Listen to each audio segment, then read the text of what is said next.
CFE, CGC, UNSA, mieux comprendre l'entreprise pour agir ensemble.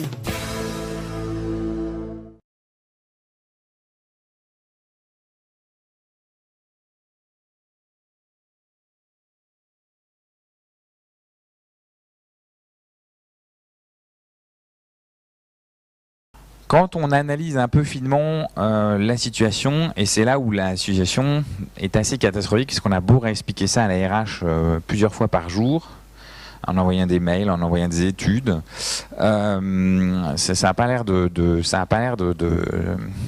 rentrer dans, ça n'a pas l'air de rentrer à l'esprit, c'est que les départs qui vont avoir lieu, en tous les cas sur les départs en retraite, sont majoritairement en région. Et dans la GPEC, il n'est absolument rien prévu pour faire face à ce choc démographique qu'on va avoir en région.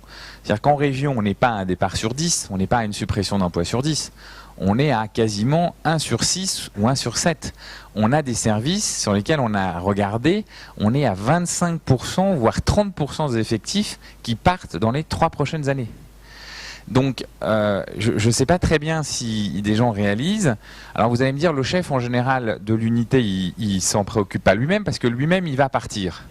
Donc, évidemment, il se dit, de toute façon, je serai parti. Vous rigolez, mais c'est assez grave, parce que derrière, il n'y a pas de plan structuré. En tous les cas, il n'y a pas de plan. Et quand je dis aucun plan prévu n'est structuré, en tous les cas, il n'y en a pas qui nous est présenté. Donc, soit il y a un défaut soit il y a un défaut de prévoyance, soit il y a un défaut de dialogue social, mais en tous les cas, c'est ça. Et quand on discute, sur ces questions-là, et qu'on leur dit il faut un plan pour faire que les 35% d'emplois qui sont en Île-de-France aillent en région, là, ils vous racontent tous qu'il y a le traumatisme de la mobilité forcée et qu'on ne peut pas proposer aux gens de partir en région. Le problème, c'est qu'il faudrait que les gens réalisent que toutes les études qui sont faites, les études sociologiques, les analyses sur l'emploi, montrent que la moitié des franciliens sont d'accord pour partir en région si les conditions d'accompagnement sont correctes. Parce que de toute façon, en Île-de-France, il y a du transport, il y a des loyers, il y a donc un manque de pouvoir d'achat et donc un plan équivalent. Le problème, c'est qu'on a centralisé sous l'époque Lombard tout, s'il vous plaît, on a centralisé tous les services nationaux en Île-de-France, par exemple le SI notamment, et donc bilan des opérations, faire repartir les gens en région en termes de services, etc. C'est pas forcément une difficulté pour que les individus soient d'accord, c'est juste une difficulté pour que les chefs puissent imaginer ne plus être à côté des chefs qui sont même à côté du chef et qui sont même à côté d'Olivier de Serres. Bon.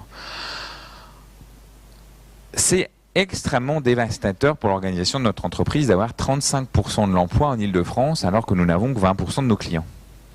Bon.